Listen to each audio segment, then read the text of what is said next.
you, OUL, for having me back. This is, I think, maybe my third time, or possibly even my fourth, I don't remember.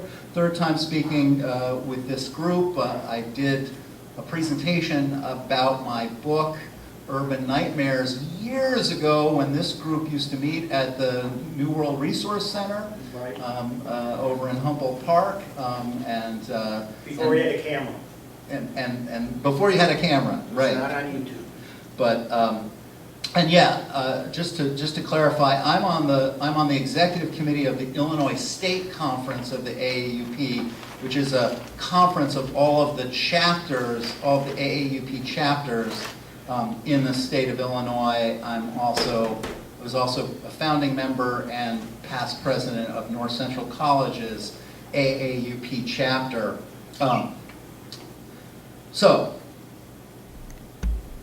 let me start by simply stating my thesis, which I don't think, for this group, is particularly controversial. Higher education in the United States of America is under attack.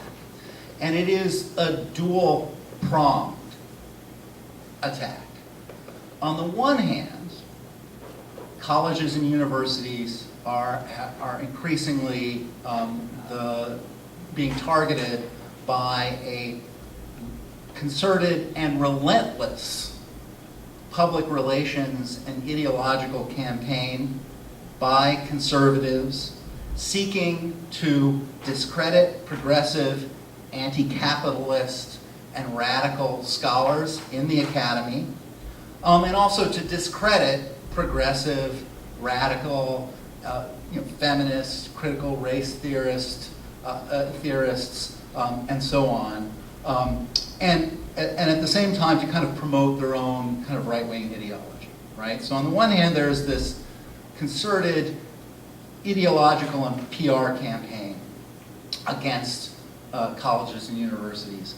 At the same time, higher education in this country, like so many public services, is coping with decades of bipartisan fiscal austerity, right? Decades of what this group will recognize as neoliberalism, right? A program of subordinating public goods and public services to the merciless logic of the marketplace, even in cases of kind of nominally public institutions, running, increasingly structuring and managing colleges and universities like businesses, right? And it's not a coincidence that these two attacks on higher education, a sort of fiscal and economic attack on higher education and an ideological attack on higher education, are occurring at the same time. It's not a coincidence that the casualization of the university workforce, the attack on the rights of faculty unions, dramatic cuts to government financial support for higher education coincide with this ideological campaign to discredit higher education as a sort of biased hotbed of liberalism. And though it has not been as visible or as well publicized as the right's ideological attacks on the supposed liberalism in the academy, the economic assault, the bipartisan economic assault on state support for post-secondary education, has actually been part of a coordinated campaign. One that is funded and led by many of the same exact organizations and wealthy individuals who are behind the ideological assault on higher education. In this presentation, then, I would like to explore this twin assault on higher education in the U.S. Examine who is behind it, and maybe, if I have time at the end, discuss what I think we could possibly do to resist it. Let me just start with what is probably most familiar to most people in this room, namely the ideological attack against liberals and radicals in the academy. In the past few years, if you have been following the news, you know that conservatives have stepped up their attack against what they claim is widespread suppression of free speech and intellectual freedom at colleges and universities around the country. And they think this attack on free speech and intellectual freedom is being carried out primarily by the left inside the academy. I think that's demonstrably false, but that is their claim. Campus Republican groups at one school after another have delighted in inviting noxious white supremacist and Islamophobic speakers like Milo Yiannopoulos, who you might remember, caused a riot when he was invited to University of California, Berkeley a couple of years ago, Ann Coulter, Charles Murray, and others. They delighted in inviting speakers like Yiannopoulos, Coulter, and others to campus so that they can scold student progressives for their intolerance, right, in the wake of the boisterous protests that predictably follow these invitations. Right-wing media outlets, many of them fairly new, like Campus Reform, The College Fix, and Breitbart News, routinely highlight stories about the censoriousness and the repressiveness of college administrators and student activists, and attack that progressive faculty for the left-wing bias, quote unquote, of their scholarship and teaching. And recent years have also witnessed the proliferation of conservative student organizations, although exactly what leadership roles students play in these organizations is an open question. Conservative student organizations like Turning Point USA, who devote a lot of their time to monitoring and then smearing progressive faculty and fomenting outrage over the political correctness that is allegedly running amok on college campuses. Turning Point USA, for those of you who aren't familiar with it, is an outfit that maintains a watch list of liberal faculty members who are alleged to have discriminated against conservatives or have been guilty of liberal bias in some way. But it's not just these kind of, it's not just student groups and campus Republican groups that have been kind of fomenting this ideological attack against the academy. Now, more recently, since Trump's election, the Department of Justice has gotten into the act, right? So in his now notorious September 26, 2017 speech at Georgetown Law School, Attorney General Jeff Sessions made the claim that, quote, freedom of thought and speech on American campuses, on the American campus are under attack, and that higher education in the U.S. had become, quote, an echo chamber of political correctness.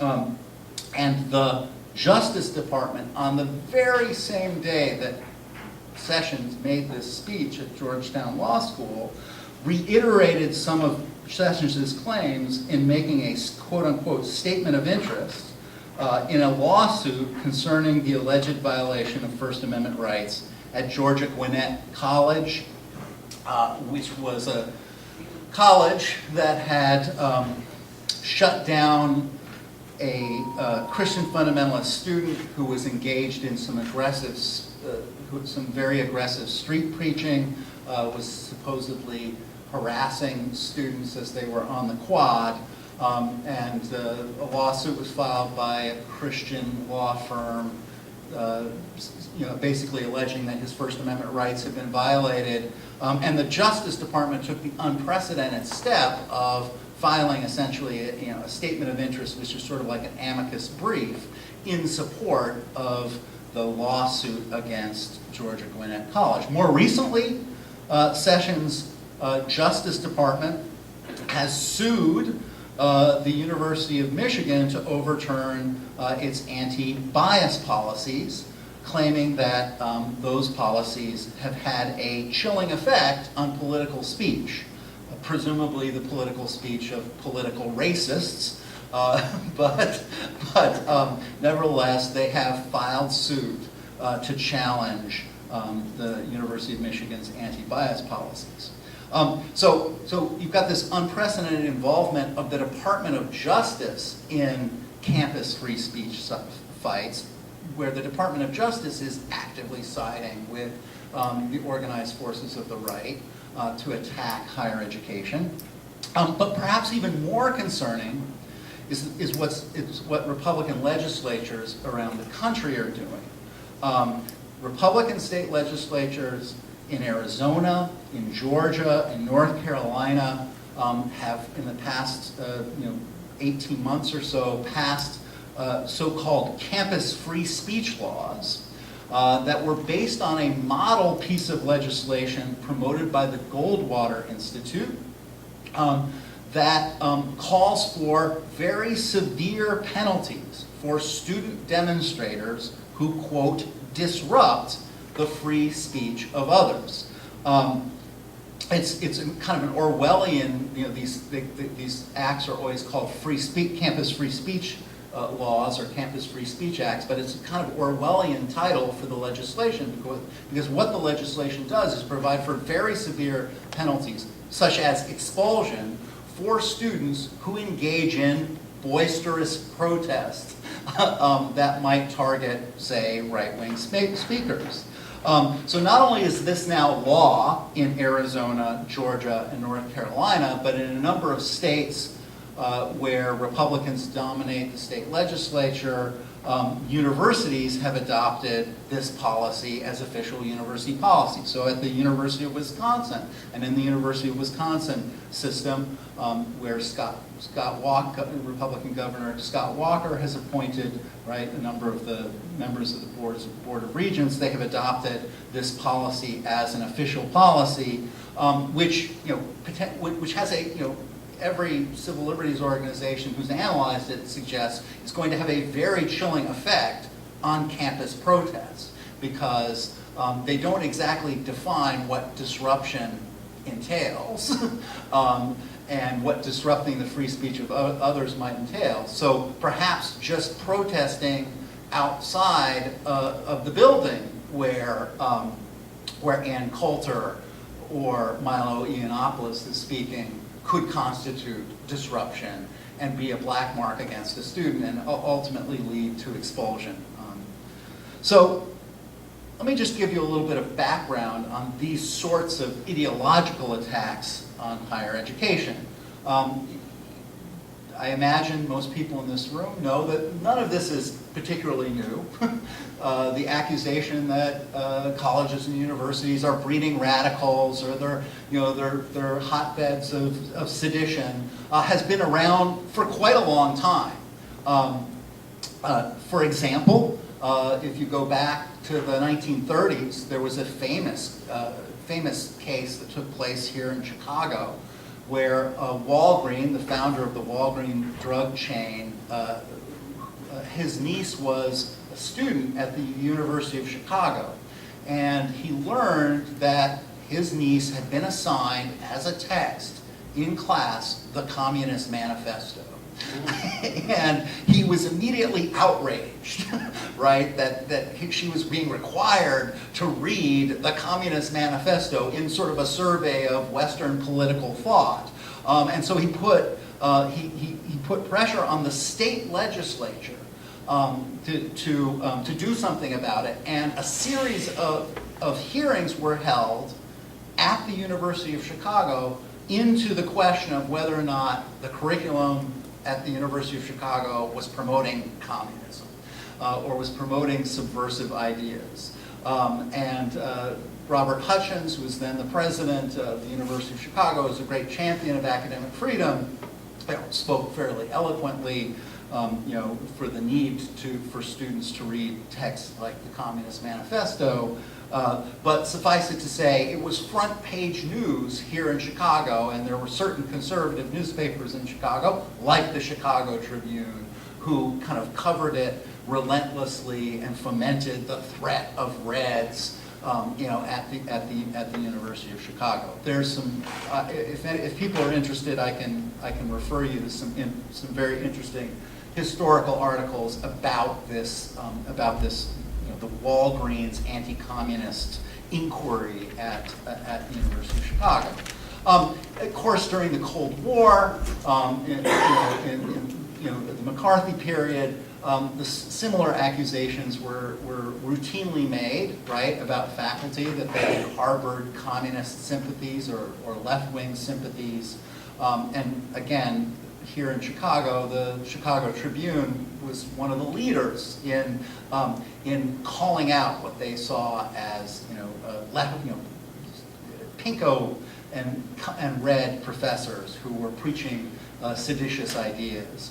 In fact, they ran a whole series in the 1950s where they were highlighting un-American professors. Of course, this is not surprising given that the publisher of the Chicago Tribune at the time, Robert McCormick, thought that Joe McCarthy would make a good president, right? And actually on the editorial pages of the Tribune was promoting McCarthy as a presidential candidate. So it's maybe not shocking that they did a whole series on communist subversion at colleges and universities. And then, of course, in the 1960s, when, especially in kind of the mid to late 1960s, there was a big uptick in student activism on campus. You had students getting involved with the civil rights movement, and then heavily involved in groups like the Students for a Democratic Society. Began organizing against the war in Vietnam, and students were generally more politicized and demanding more of a say in higher education. That's kind of the sort of key moment, I think, when conservatives became, as a group, increasingly alarmed, right, that colleges and universities were breeding grounds for dissident ideas that they disapproved of. If any of you have read or are familiar with Nancy MacLean's Democracy in Chains, and if you haven't, I encourage you strongly to take a look at it. One of the things that she argues there is that it's at this moment, right, the late 1960s, that conservatives make up their mind that as a group, that they need to have they need to engage in a concerted cultural war, right, to push back against the hegemony, what they saw as the hegemony or the dominance of left-wing ideas, especially left-wing and liberal ideas, especially in the academy. And she points in the book, and many other historians point to Lewis Powell's 1971 memo for the U.S. Chamber of Commerce as a kind of pivotal moment in that history. So for those of you who are not familiar with Lewis Powell, he was a very well-connected corporate lawyer from Richmond, Virginia. He sat on the board of dozens of large companies, including cigarette maker Philip Morris. And he was very concerned, personally, about the threats to corporate power and to kind of elite power posed by the various social movements of the 1960s.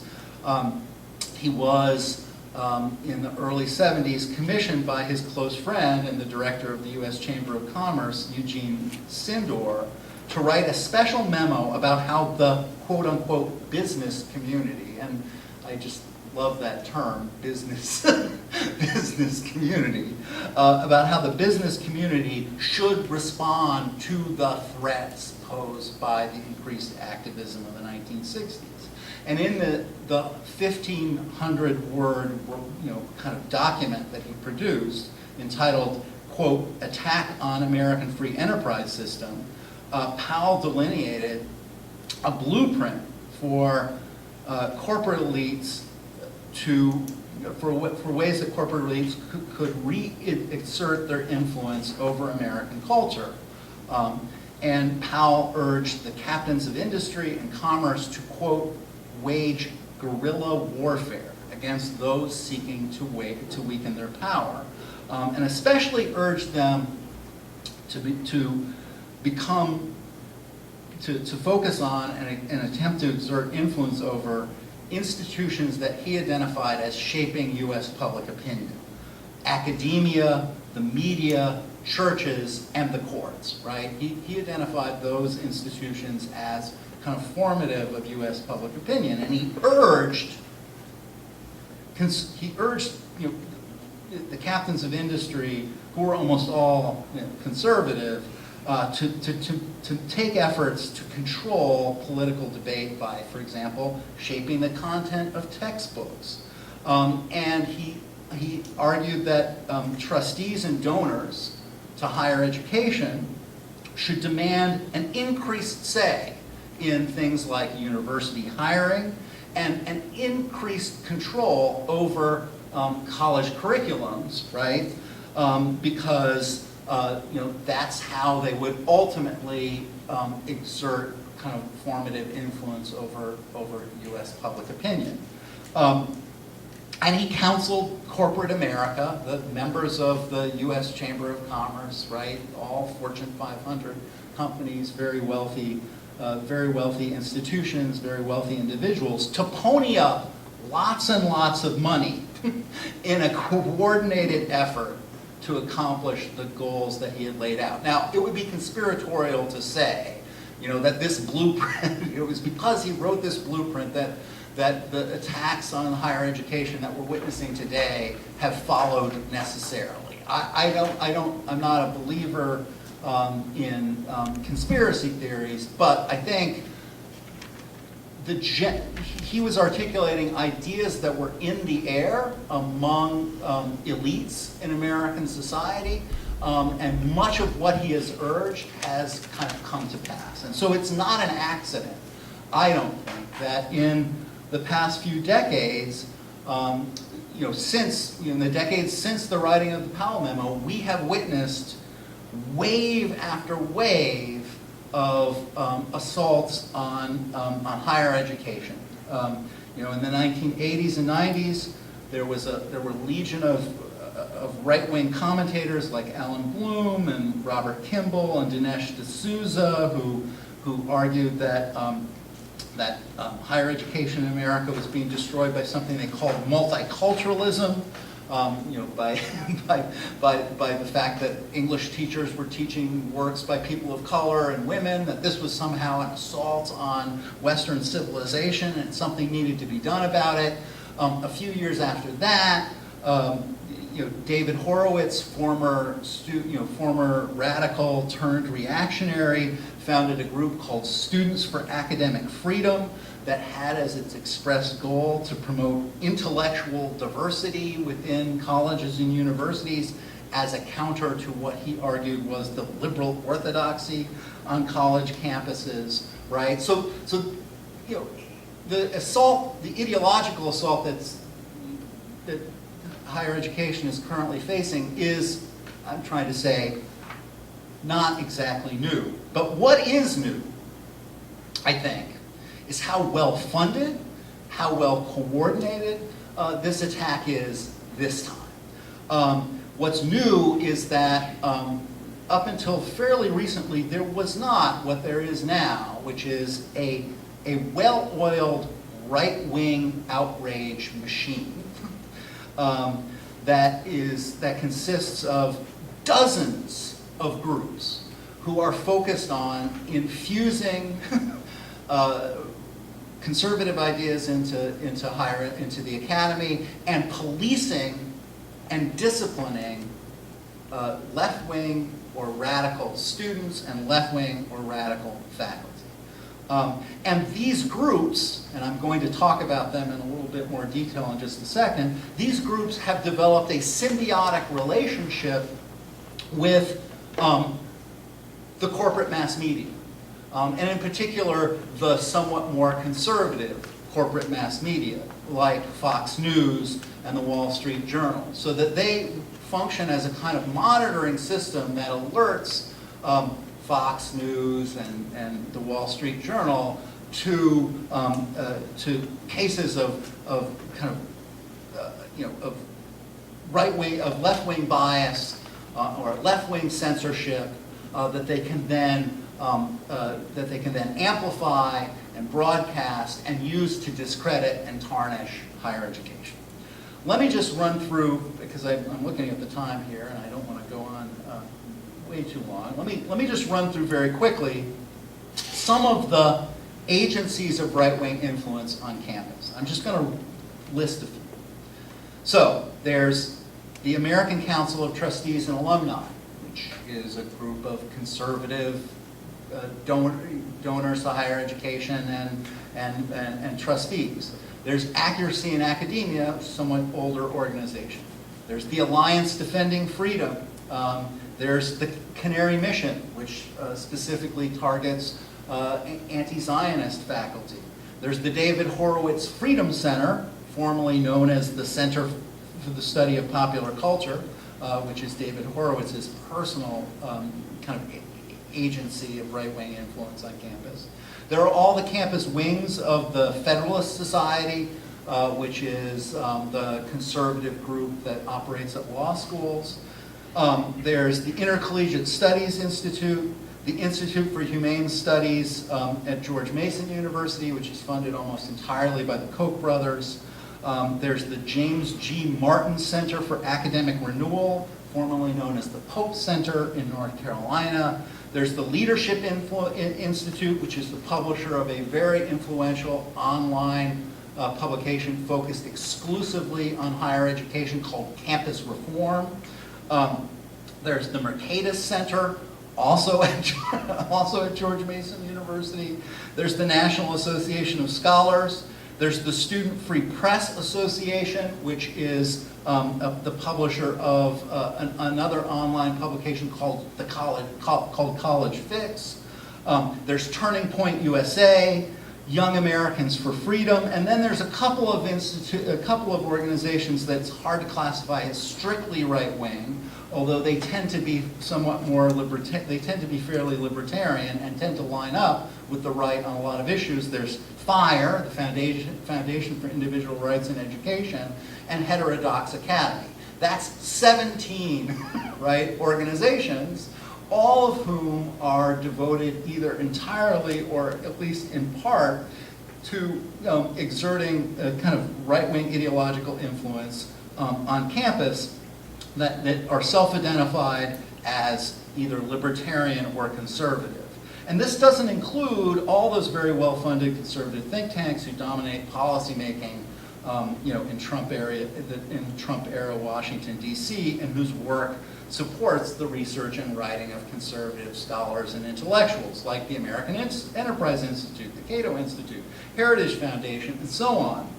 And it doesn't include all of the regional right-wing think tanks, like the Goldwater Institute, which is based in Arizona, who sometimes intervene, right, on high educational policy issues and speak out about the state of higher education.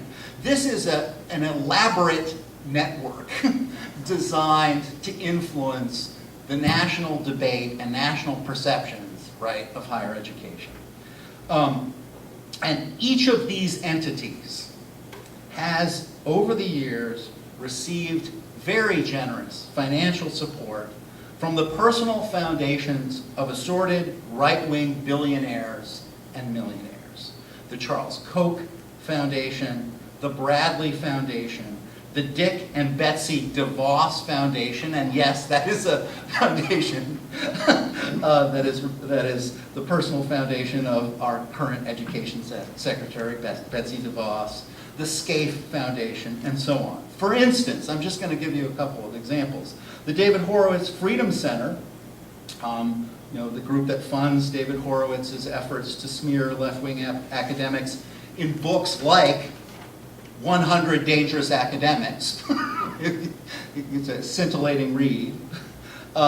Between 2000 and 2018, received 60 separate donations from the Lynn and Harry Bradley Foundation, totaling close to $5 million. The Intercollegiate Studies Institute, which among other things provides money for students at American universities to publish alternative newspapers for conservative and libertarian undergraduates. When I was a student at the University of Wisconsin, the Intercollegiate Studies Institute provided funding for a right-wing paper on our campus. The Intercollegiate Studies Institute in the same period received $8.2 million from the DeVos Urban Leadership Institute, the family foundation of Trump Education Secretary Betsy DeVos, and another $7.9 million in contributions from the Sarah Scaife Foundation. Turning Point USA, the campus free market activist group behind the notorious Professor Watch List that I mentioned before, is based here in the Chicago area. Actually out in, I want to say out in Lombard. And they had an annual budget of $5 million back in 2016. It receives a lot of its funding from Chicago area conservative Republican donors. So, for instance, Richard Yulian, who doled out $23.7 million in campaign contributions to Republicans in 2017, through his family foundation, gave Turning Point USA $175,000 in 2017. Our current governor, Bruce Rauner, who has proposed massive funding cuts for higher education in each of his budgets, gave Turning Point USA $150,000 in 2015, and the group has also received support from the Bradley Foundation and the DeVos Foundation. Okay, I could go on and on and on, but the money makes a difference, and let me just illustrate why it makes a difference by talking about, just briefly, some of the right-wing, these new right-wing online publications that are focused on kind of drawing attention to and smearing progressive and left-wing faculty. So let's take, for example, campus reform. Let me ask, how many of you have ever heard of campus reform? Not very many of you. If you're not in higher education, you may never have encountered them. But they're published by a group called the Leadership Institute, which is based in Washington, D.C., founded by the former executive director of the College Republicans, a guy by the name of Morton Blackwell, and its ostensive aim is to train conservatives for careers in government. Blackwell launched the Campus Reform, this website, as a social network in 2009 and decided to turn it into a quote-unquote news site in 2011. And its stated aim is to, quote, expose the liberal bias and abuse against conservatives at America's colleges and universities, and to monitor and report what it calls, quote, leftist indoctrination on college campuses. But much of its focus is on drawing attention to outrageous, quote-unquote, outrageous and controversial statements made by progressive faculty or students. Often these statements that are reported in their various articles are taken completely out of context so as to provoke, right, outrage and controversy.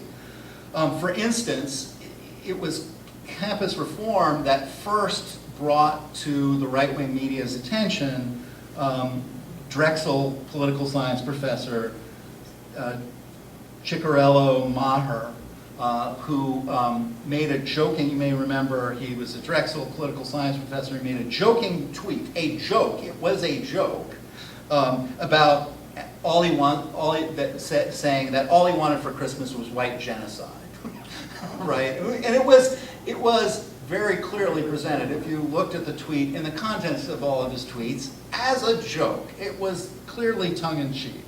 It was a mocking jab at the alt-right's paranoid fantasies, right, about the coming white genocide. And he was very clearly mocking and trolling the alt-right. And yet, Campus Reform ran dozens of articles, first about the tweet itself, and then that provoked a backlash and provoked a controversy which became a national controversy, thanks in part to Campus Reform's coverage, and then they covered the controversy that they had helped to spark. It also was notorious for publicizing University of Iowa classics professor Sarah Bond's comments about the alt-right's misappropriation of ancient Greek statues. She is a scholar of ancient Greece, and she, in a blog post, argued that the alt-right, which was using white marble ancient Greek statues as symbols in a lot of their literature and on a lot of their websites, and she was arguing that they were misappropriating these statues because the statues themselves were originally painted. And that, so they were, and in often cases, painted with olive paint, olive colored, or even dark brown and black paint, because the people who lived in the ancient world were very likely did not look like contemporary Northern Europeans. And so she was accusing them of misappropriating classical art for their ideological purposes. Campus Reform latched on to her blog post, and then it blew up into another huge controversy. It got national coverage, and she received death threats as a result, probably from some of these right-wing activists. Well, Campus Reform and the Leadership Institute get their money, right, get their funding from the same people who fund these other, all the other institutions and groups and so forth in this network of right-wing influence. According to its most recent I-90 form, it had, the Leadership Institute had a budget of $14.5 million in 2016, and it claimed total assets of $25 million, and most of its funding has come from various kinds of right-wing foundations. So the Donors Trust, which Nancy McLean argues is sort of a money laundering operation for big right-wing foundations, so that it is a trust that receives funding from groups like the Koch brothers, so that they can kind of cleanse their name, right, from the money. The Donors Trust gave the Leadership Institute, Campus Reform's publisher, $1.1 million in the past 10 years. The Bradley Foundation gave $875,000. The Right-Wing Moeller Foundation chipped in $500,000. The Kochs themselves gave about $70 million apiece, and the DeVos Foundation gave $70 million. Okay, so I guess the question you have to ask, because I need to move on to the other parts of it. I could talk more about this because I've done extensive research on who these people are who are publishing these various publications targeting the left in the academy. But the thing you have to ask is, why would they spend so much money on this? Why? Why spend so much money on it? It goes back to this idea that very clearly the right sees themselves as engaged in an ideological war, right, for the hearts and minds, right, of America, and they think that higher education is an important battlefield in which to wage the war of ideas. And I think you need to ask yourself, if you look to the, on the left, whether those of us on the left, right, have commensurate set of institutions, and the answer is no, right? There's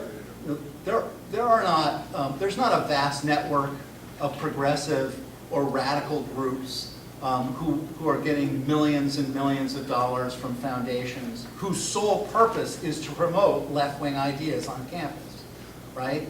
In fact, the unions have given up, right, even funding labor education programs. They've backed off of funding labor education programs, which directly serve their members, much less expending millions of dollars, on a war of ideas. And so this is sort of a one-sided war. On the one hand, you have the Koch brothers and the DeVosses and other right-wingers spending, tens of millions of dollars to influence debate on college campuses. And on the other hand, right, we have the left spending next to nothing. Go ahead, yeah. I rarely interrupt, but I have to comment that you said in the Powell memo that they urged guerrilla war. Right. And the moment I heard that, I thought there was a lack of asymmetry in the guerrilla war. And now you've come to the point in your lecture where there's no doubt that there's a lack of asymmetry. Yes, I think you're absolutely right. Thank you for drawing out that point, because yes, there's some, nothing guerrilla about this. There's nothing. This is like a frontal assault. They've gone from guerrilla to frontal, although they still take steps, right, to disguise themselves. And I actually had a friend, sorry to go off on a tangent here, I had a friend when I was reporting to him on the research that I had done about this network of influence on campus, who said, well, why did the Koch brothers bother to fund all these different front groups? Why? Why did the DeVosses fund all these different front groups? Why not just give all their money to some super mega right-wing association? And I think the answer is it would be a lot less effective, because everyone would see that it was this small little handful of right-wing billionaires who were driving things. This way, it appears as if, like for example, Turning Point USA is a grassroots student movement, which it is not. Right? It is they're guilty of setting up a series of AstroTurf associations. There supposedly is a Turning Point USA chapter at my school, North Central College. But as near as we can tell, it only has one student member, right? And I would be willing to bet that that's probably the case at many schools, not all, because we do know that there are certain schools where there are active chapters that have maybe 20 or 30 members. But I think at most schools where there is a Turning Point USA chapter, there's one person, right? They are purely AstroTurf. They're an AstroTurf association. So by funding all these different associations, all these different organizations, they create the illusion, right, of a groundswell of of conservatism on college campuses, and a broader support than their ideas really enjoy. I think that was my answer to my friend's question. Well, why do they do this? Why not just give all this money to just one mega, think tank, mega right-wing campus group? Okay, all right. I'm looking at the time, and so I want to move on to the second prong of the attack. And I'm sorry I've spent so much time talking about the ideological assault, because, in fact, the second prong of the attack on higher education is even more important, and that is the economic assault on colleges and universities in this country. We are living through what many commentators call the neoliberalization of higher education. Some people also call it the marketization of higher education. And what this means, first of all, is that the state and the major funder of higher education in the country are state governments, right? Higher education systems exist at the state level. Yes, the federal government provides federal financial aid to students, but most of the funding for higher education, for individual colleges and universities, comes directly from state governments. And if you look back really over the past 30 years, there has been a secular trend of declining state support for higher education. So just to look in the most recent, like in the past 9 years, in 2017, overall state funding in the U.S. for 2- and 4-year colleges was down $9 billion compared to 2008, right? Over the course of 9 years, funding declined $9 billion. That's well below historic levels. Over that period, over that 9-year period, 44 of 50 states spent less per student in 2017 than they did in 2008. And the average state over that 9-year period spent 17% less per student on higher education in 2008 than in 2017.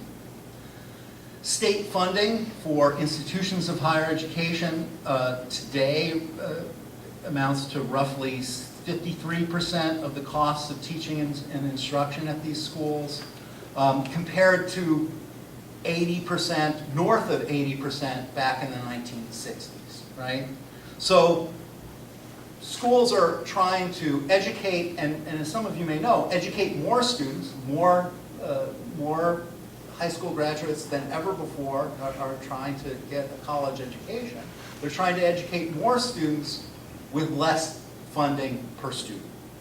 And the way that most colleges and universities have tried to accomplish that, right, to teach more students and train more students with less resources, is by raising tuition. And so it's not an accident that at the average 4-year school, tuition is increased by 35% since 2008, right? Average tuition is up 35% since 2008. Here in Illinois, the tuition increase, amazingly, has been less than that. It's only up 25%, which is hard to believe given all the problems we've had as a state, but tuition has increased only 25% in the last 9 years. And over the past 20 years, and I'm sure you have all heard this, tuition has grown at all institutions, both 2- and 4-year institutions, at significantly faster than the median income, right? So it's becoming increasingly difficult for families to pay that increased tuition. It wouldn't be so bad if tuition increased 35%, if median income had increased 35%, but we know that wages and incomes are stagnating or declining, right, over that period. So it is becoming increasingly difficult, right, to pay the bill to send your kid to college. And so what do people do? What do families do? Well, we know that they turn to federal financial aid, federally guaranteed student loans, and private loans in order to pay for the rising cost of attending school. And as a consequence, student debt has skyrocketed.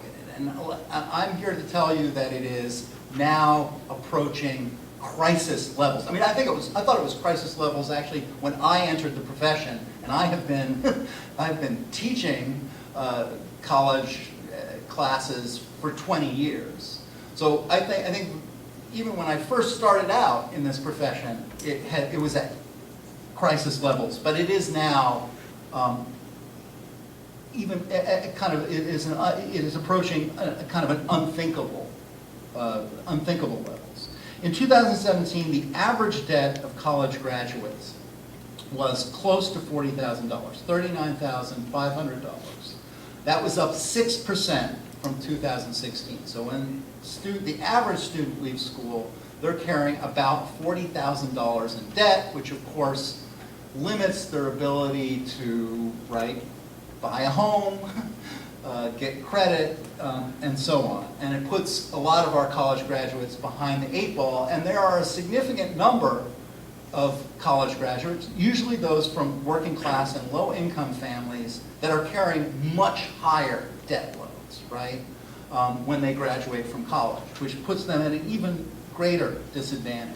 And today it is estimated that Americans as a whole owe $1.5 trillion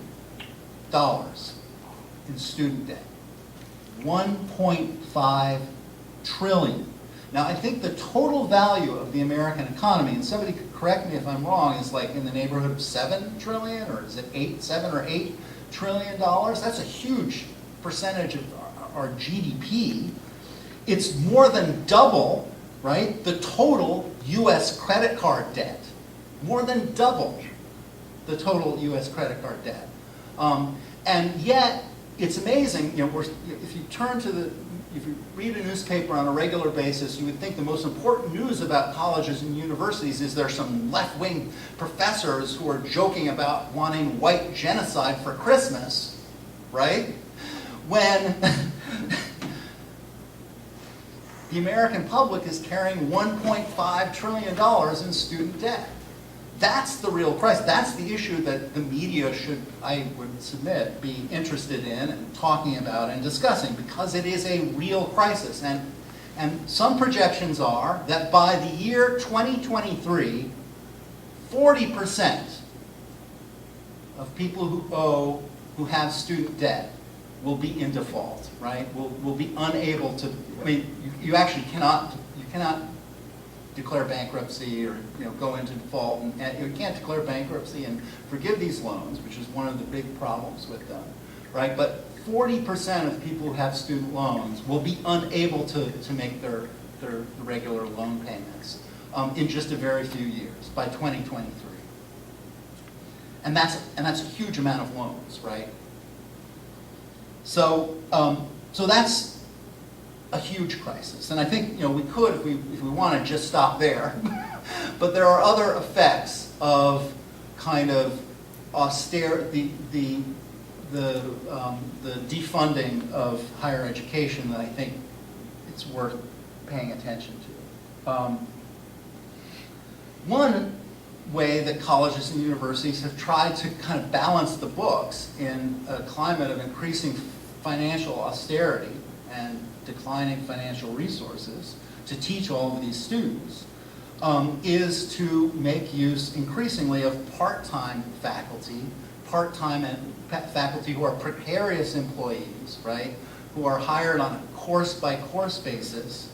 And they've also attempted to kind of balance the books by hiring more full-time faculty who are not on the tenure track line. Now, what that means is, that they're not going to be able to, they're not going to have the protections that tenure affords. So they're hired full-time, but they're hired on year-to-year contracts rather than, if they are tenured, having multi-year contracts and having seniority rights, which mean that the only way they can be dismissed is if the institution enters into financial crisis, right?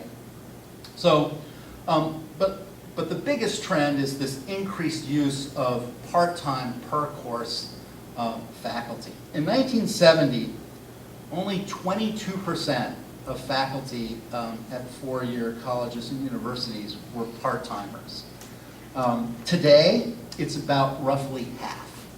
Roughly half of all faculty are part-time faculty. In 1970, non-tenure track faculty, part-timers and full-time renewable faculty taught only 44% of all classes at four-year institutions. Now, they teach 70 as a group. Part-timers and full-time renewable faculty teach 70% of the courses at four-year colleges. Sorry about that. Okay. So that's another effect, and then kind of I'll just sort of mention in passing yet another effect of the kind of financial attack on higher education is increasingly because of the increases in tuition, right?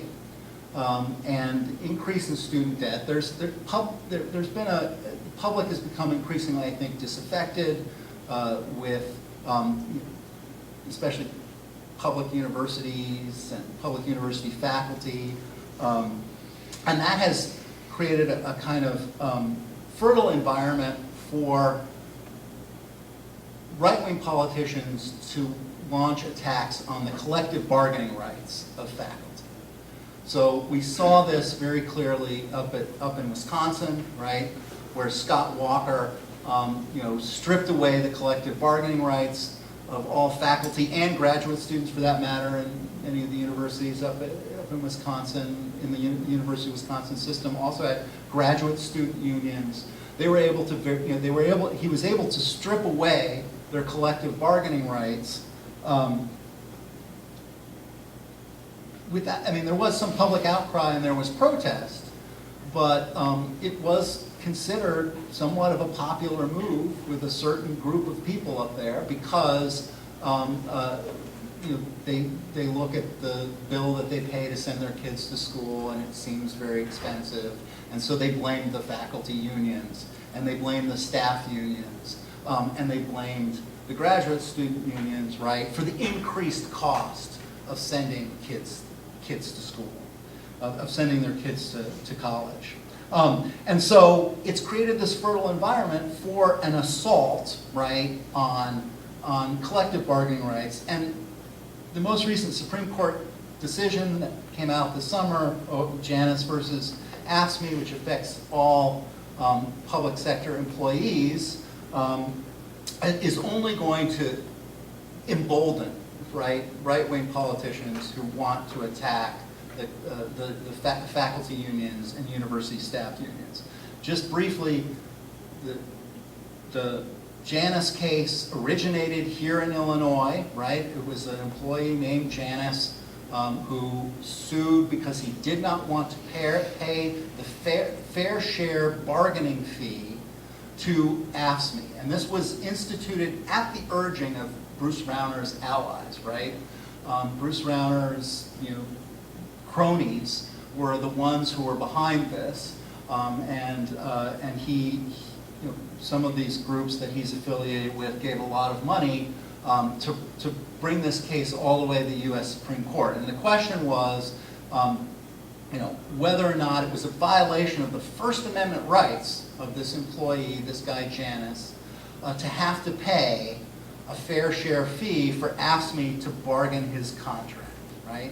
He already had the right to withhold a certain amount of what would be normal union dues that might go to political activities, right? So he wasn't being compelled to fund, let's say, Democratic Party candidates, right? Or AFSCME spending on political campaigns. He was not being compelled to pay for that. What he was being compelled to pay for was the bargaining, right, that the union did on his behalf to negotiate his contracts and his contract and benefits. And yet the Supreme Court said that that fair share fee that he was paying was compelled speech. And as a result, was a violation of his First Amendment rights. I can tell you that the AAUP, which has in many areas collective bargaining, is a union, or has chapters who are collective bargaining agents, is very concerned about this, right? Because the estimate is that maybe up to a third of faculty will elect not to pay fair share. Something like a third of faculty are represented by the chapters of the AAUP that are collective bargaining agents pay fair share. And they're very concerned that this could lead to the destruction of a number of faculty unions, right? That unions won't have the resources they need to organize effectively to represent the interests of faculty.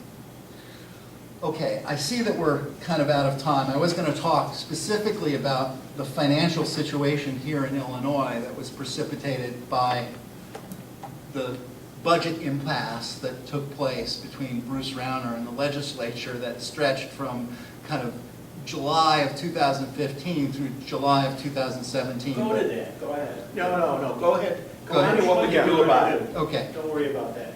But let me just, I'll cut to the chase. I'll cut to the chase and say that,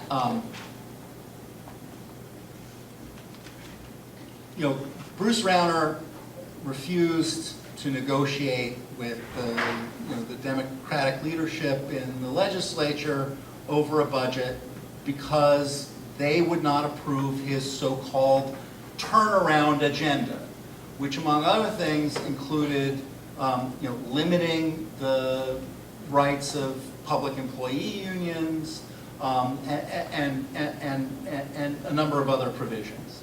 And because the Democrats in the legislature would not sign off on Rauner's so-called turnaround agenda, they could not agree to a budget. And that affected all of us. I mean, anybody who lived in the state of Illinois knows that essential services were not funded, but it especially affected higher education, and institutions of higher education had to make do in a lot of cases with half or even less than half of the funding they normally would have received from the state for a couple of years. And this had a devastating impact on some of the smaller and minority-serving colleges and universities in the state. I'm thinking, for example, of NEIU, Northeastern Illinois University here in Chicago, which is a Hispanic-serving institution, designated Hispanic-serving institution, and has one of the most diverse student populations of any university in the state. Chicago State University, which serves primarily an African-American student body. In the case of Chicago State, there was a stopgap measure that was approved, in 2016, which gave an infusion of $20 million specifically to Chicago State because it looked like Chicago State was on the verge of just being closed, right, because of the budget impasse. But in some ways, it was too little, too late, right? Even after the $20 million infusion, the Chicago State administration laid off a lot of the non-institutional, the non-instructional employees. Something like 300 non-instructional employees were laid off. They turned off the air conditioning. They shut down all of the buildings. They ended the school year early, and that had a devastating impact on admissions and enrollment because very few people are going to want to send their child or kids to a school, right, where the school is being, the school year is being shortened and all of the staff are being laid off, and and you visit the campus over the summer and everything's closed, right?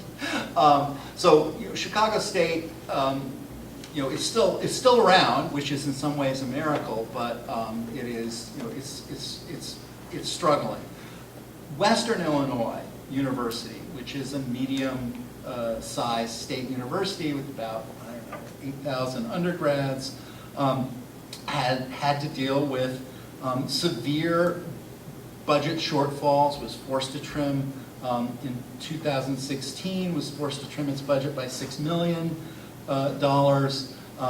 They laid off something like 143 staff members, 30 faculty members were laid off, and in June of 2016, the Board of Trustees at Western Illinois University voted to eliminate the African American Studies program, the philosophy program, religious studies, and the women's studies program. Now, I don't know about you, I was a philosophy major as an undergrad.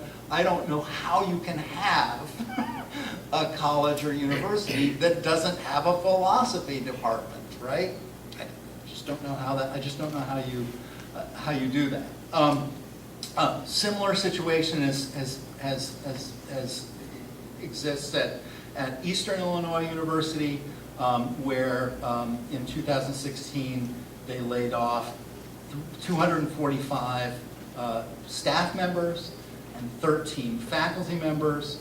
Another 72 staff members took early retirement, and 43 faculty took early retirement, right? So these smaller branch campuses, which in some cases are a major employer in their communities, have just been were devastated by the budget impasse. Now this year, if you've been paying attention to the news, you know that there was that we do have a budget, which is something, right? I guess we should be thankful for.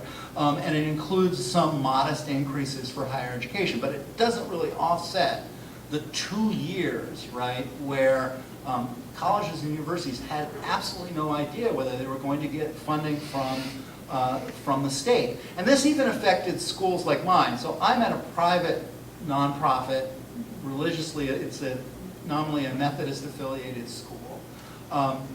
And even though we're not a state institution, we depend on, to a large degree, on funds that the state makes available to students to attend our school. A lot of our students, something like 40% of our students, get what are called the Monetary Award Program grants, MAP grants. It's not a huge amount of money, right? Individual students might get a couple of $1,000s through the MAP program, but for a lot of our students, that $2,000 is the margin, is the margin of whether or not they attend school that term or not, right?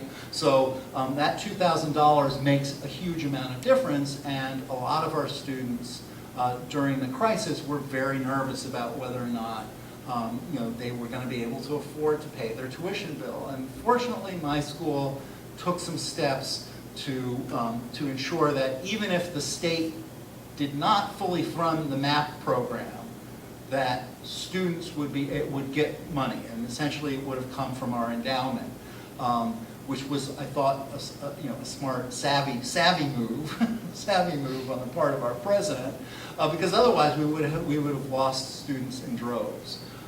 But many smaller private liberal arts schools around the state, which maybe educate something like 20 to 25% of all students, higher education, college students in the state of Illinois, were facing problems as a result of the budget impasse. Okay, let me then maybe get to some conclusions and then talk about what is to be done. So what's interesting is that if you look closely at who is behind the financial crisis facing higher education, it's the same actors who are behind, right, the ideological campaign against higher education. It's the Koch brothers and its other right-wing donors who are funding politicians who are pushing an austerity agenda, right, in state legislatures. They're the same exact people, right? The funding is coming from the same exact place. And then if you look at who is behind the Janice v. AFSCME lawsuit, groups like the National Right to Work Legal Defense Foundation, that organization, which was, which represented Janice in that lawsuit, which went all the way up to the Supreme Court, gets a substantial amount of its funding from the same right-wing billionaires who are funding, campus reform, college fix, and Turning Point USA. It's all the same. It's the same exact people. So we're in higher education, and I think this is one of the main points that Nancy McLean tries to drive home in her book, Democracy in Chains. We're facing a concerted war, right, against public institutions being prosecuted by these right-wing billionaires. So what do we do? And especially, what do we do now that at public colleges and universities, collective bargaining is, and unions are, on even shakier legal ground than they've been before. I would say that the way we should respond to the Janice decision and the way we should respond to the assault on higher education is, first and foremost, to organize. So faculty need to organize, students need to organize. And one way that faculty can organize is by unionizing. And I think there still is a future for faculty unions, even though the environment, the legal environment, is not going to be as conducive to that today. It may be that faculty unions at public institutions will have to engage in things like striking for recognition, right? Which is how unions historically, gain collective bargaining rights. They went out on strike in order to get their collective bargaining rights. They didn't rely on labor law or the NLRB. They just went out on strike to compel their employers to sit down and negotiate with them. And I think that may be what we're headed towards. And I think that specifically for adjunct faculty, there's a need for some sort of trans-institutional or trans-institutional form of labor organizing. Diana Valera, who is the president of PFAC, which is the Part-Time Faculty Union at Columbia College, and I have had conversations about the need for something like a union hiring hall for adjunct faculty, to create a wage floor and to create kind of a charter of basic rights for adjunct faculty. It works for carpenters, it works for electricians, it works for longshoremen. I think that it could actually work for faculty, and these hiring halls would maybe be organized on a regional basis, and it would create a wage floor and standardized working conditions for adjunct faculty who are among the most exploited faculty. Now, I certainly think there are exploited staff at colleges and universities too, and I would never suggest that faculty have it worse than staff, but it would create, I think, better working conditions and better wages for adjunct faculty. It's something that you could easily do, and I think a lot of, for example, I am a department chair, which means that I'm one of the people who has to sometimes hire adjunct faculty to cover classes if I don't have a regular tenured faculty member who can teach that class, or if we have too many sections.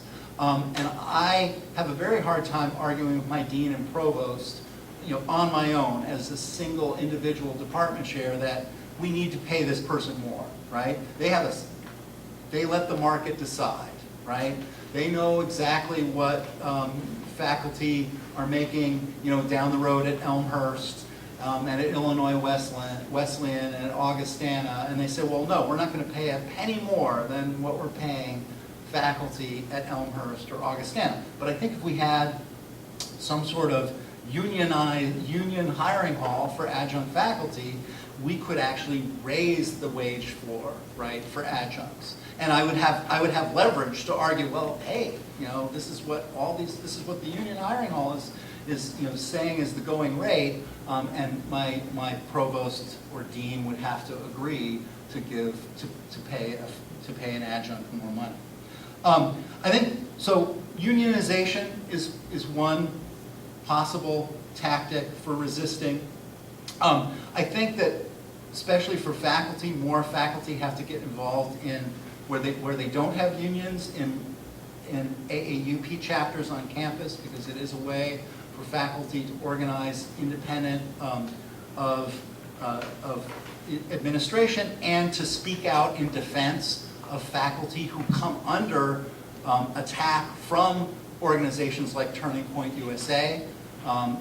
We have a faculty member at North Central College who is on the professor watch list, the Turning Point USA watch list, and as in the AAUP chapter is aware of that fact, and we are prepared to respond in the event that he is targeted again by some of these right-wing groups.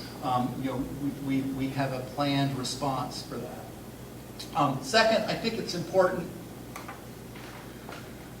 for everyone who cares about this issue to educate yourself about what the right is doing their agenda, and to expose them in every forum possible. And this is why I think Open University of the Left and organizations like it, left-wing and progressive media, are so important, right?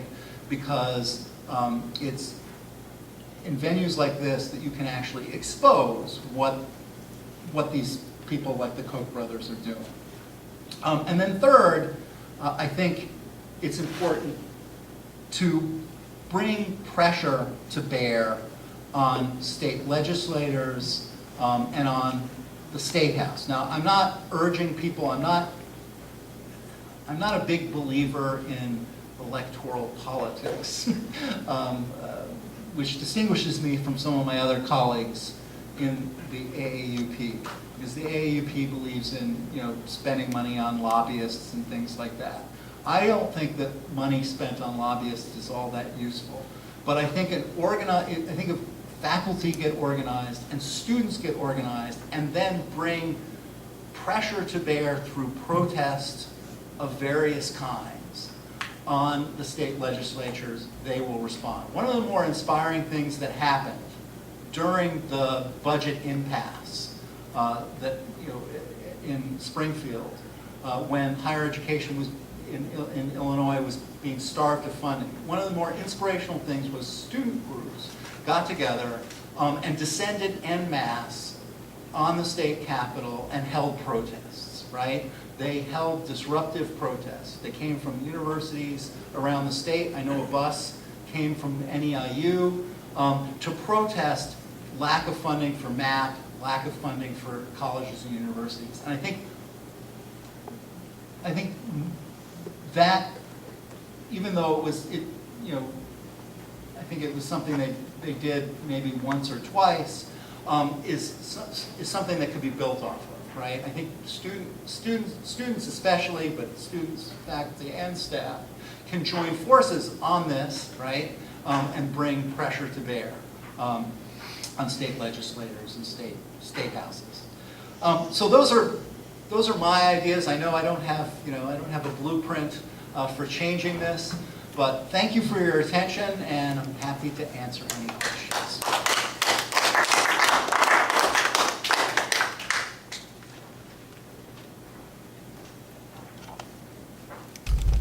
Nice talk, Steve. Let me turn the Kind of all over microphone the on. place, but No. I think this was very informative. I could spend about 3 hours myself talking about what you've been talking about, because my history goes back to all this. I mean, the first organization granted collective bargaining rights by the state of Illinois was an independent, radicalized union, Illinois Union of Social Service Employees, IUSSE, Local 2000, which was co-opted by AFSCME. Anyway, I won't go there now, but just I have a question, a couple of thoughts.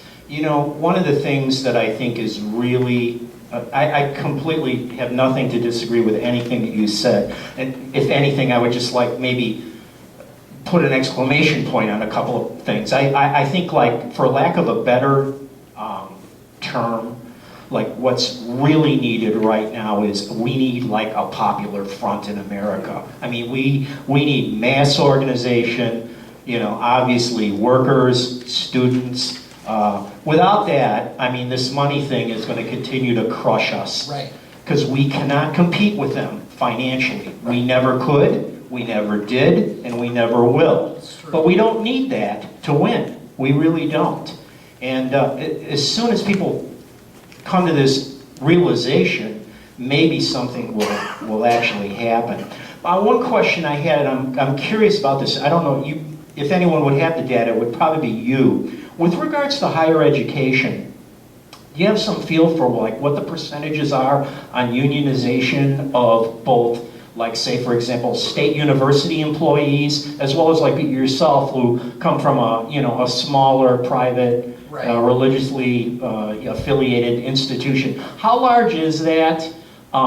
What's the numbers relative to let's say, I'm going to assume right off the bat that, like, I know for a fact, just to look at, like, in secondary education, high schools and public schools, I mean, you see much larger unionization in those kind of institutions than you would in the private sector. But do you have any idea about what those numbers are? That's a really great question. I should have that number at the tip of my tongue, but I don't. I'm trying to. I mean, I think it's certainly not the level of unionization in higher education among faculty is not at the level that it is in K through 12 education, not by any stretch of the imagination.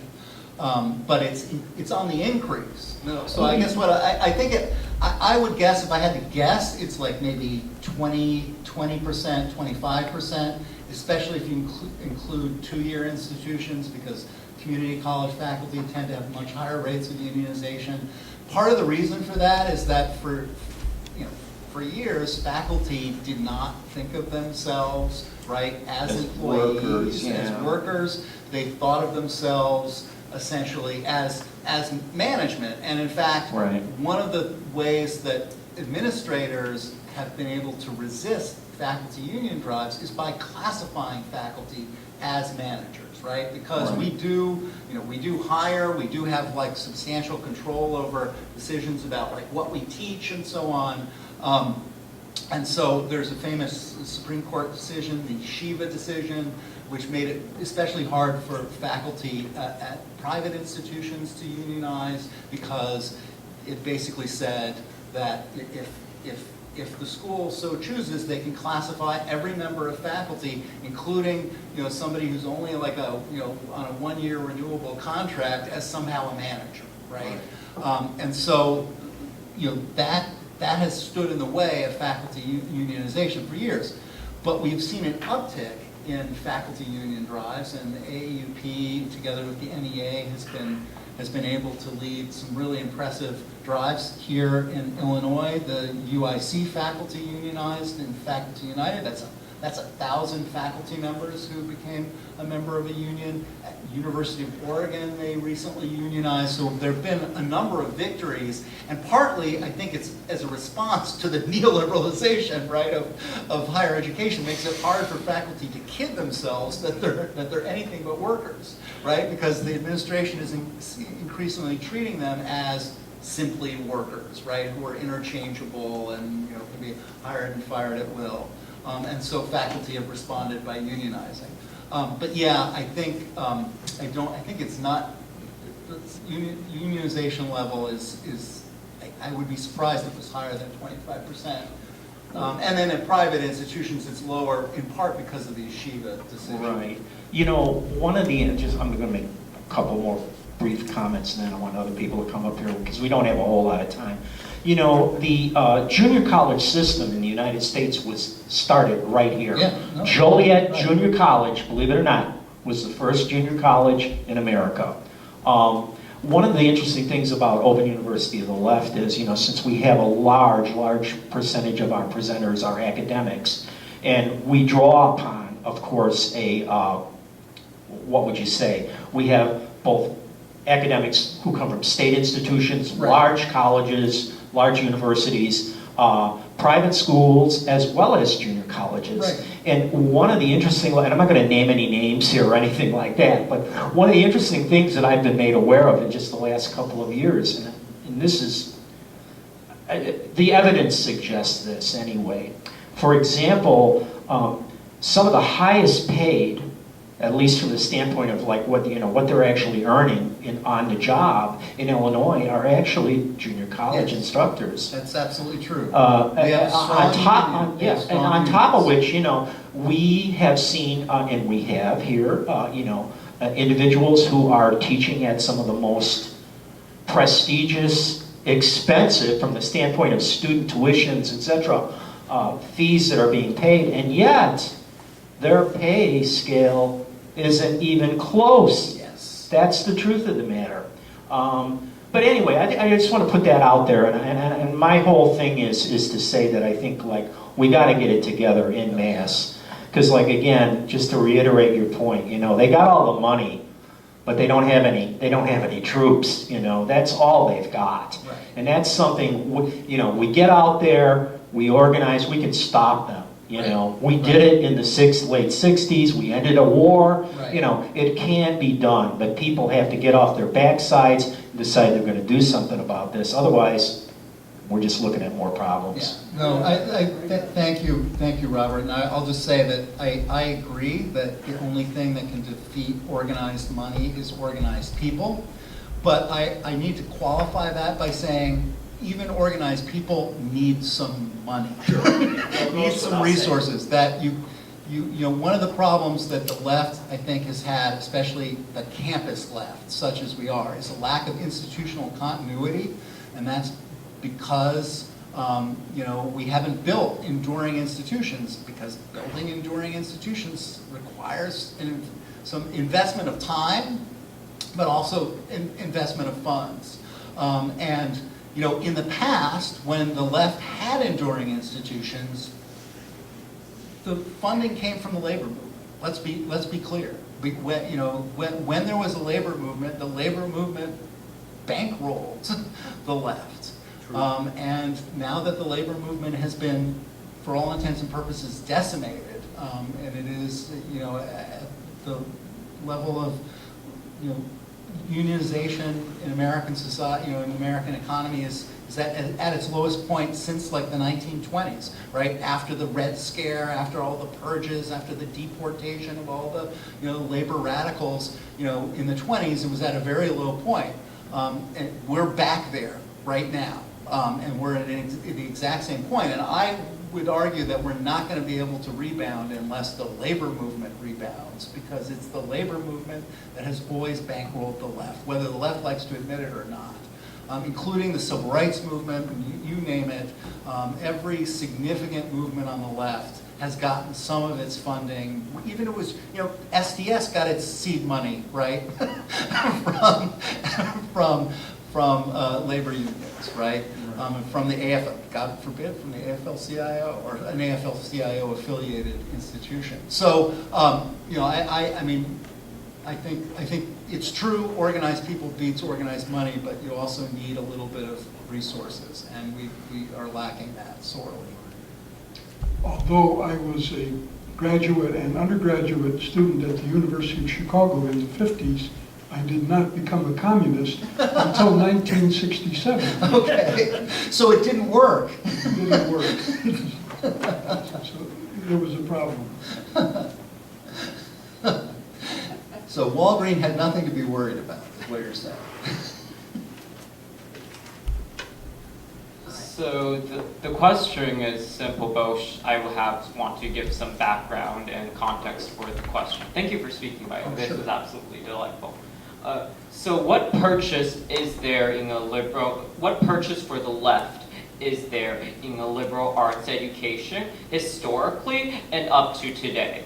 Let's give some context. When we have society that's moving out of feudalism into bourgeois society, you have moral philosophers like Adam Smith, who many of us see as the advocate of the free market, the division of labor, and also Immanuel Kant saying, well, all right, we don't really have like a pointless public religious education system anymore. Now we are able, now maybe it's worthwhile in contrast to the heavy specialization that comes with the division of labor that's happening now in the towns and the cities. We might, as a counterpoint to that, have a sort of adult education, private education, and continuing education through the point of in the ideals of the Renaissance, right? You were a complete person in doing so. And I take it that's the genesis of where the Renaissance is really where we do have the genesis of a liberal arts education today.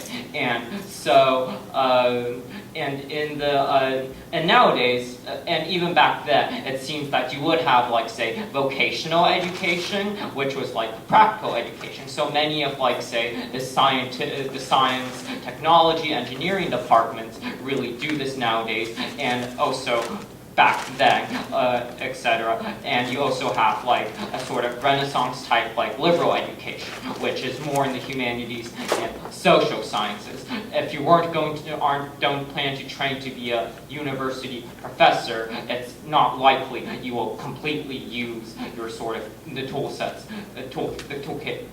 that you learn in this sort of training. And so so given that right, and you had pointed to these at the beginning of your talk, these sort of leftists and radical folks who I take it, a lot of them are influenced from the new left, right? In the traditional old left and around the time some might be right, and also the second international, classical it Marxists, was right. You would see like maybe there was talk that okay, maybe Marxism, socialism isn't serving these supposed subaltern sociological classes such as black people and women. And so around the time of the new left, the question is posed: how would we be able to have Marxism and the left serve them adequately? Why is like classical Marxism not doing this? And so you have these people who do their politics in the 60s, and then the new left, in some manner or other, has its long march through the institutions, and you have folks who were these sort of protesters, activists, were involved in politics,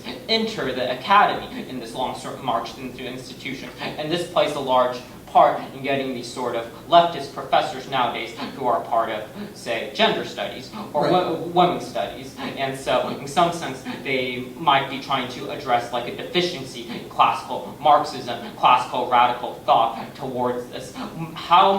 And so there's two different directions where they can go. They can say, screw the liberal arts altogether, there's never a place for me in them. Right. Or you can go in the other direction and say, well, we would like to be integrated in the liberal arts education in the name of the left. And so that takes me from the trajectory from the past all the way to nowadays, with the left trying to lay claim to liberal Can I just arts. intervene? So your question is, can you just clarify succinctly the question that you're asking, or What purchase for the left is there in the liberal arts education, historically and now? Okay. Well, let me try to answer that, and I think you did a good job of sort of summing up. I think and I would call it kind of the dominant narrative about liberals or leftists in the academy, which is that a lot of them are former student radicals who've made the long march through the institution and ended up as professors, and also, I think you alluded to this notion that maybe a liberal arts education is not very, practically useful, and it's not going to necessarily help someone in pursuing a career. Let me answer kind of both of those. First, I'll say This is the wrap, by the way. We're running out of time. all right, we're out of time. Let me just say that I think there is this dominant narrative that the academy is saturated or overrun by liberals or radicals, and it's true that if you look at opinion survey data, that people in the academy, especially in the humanities and social sciences, tend to be a lot more likely to express liberal ideas, and they're a lot more likely to say vote Democratic than vote Republican. But I don't think that necessarily makes them radicals or leftists. And very few of the people that I encounter in the academy and I've been in the academy for years, come from an activist background where they were, in fact, you can kind of count usually on one hand people who are, leftists in the academy who have actual practical activist experience. So I would to some degree discount that narrative, and I also think the narrative overlooks the fact that the growing areas of the faculty at universities in this country today are in precisely those fields, right, that are not dominated by liberals. Business schools, schools of departments of finance and economics, Engineering. Engineering, medical schools, the STEM fields in general. And I think if you look at, and oftentimes when these right-wing publications, right, like College Fix or Campus Reform, are they're publicizing the liberal or the liberal bias in college faculties, they never say anything about the STEM fields or about business schools, because that would immediately explode their narrative, right? It would reveal that, my son goes to the University of Michigan.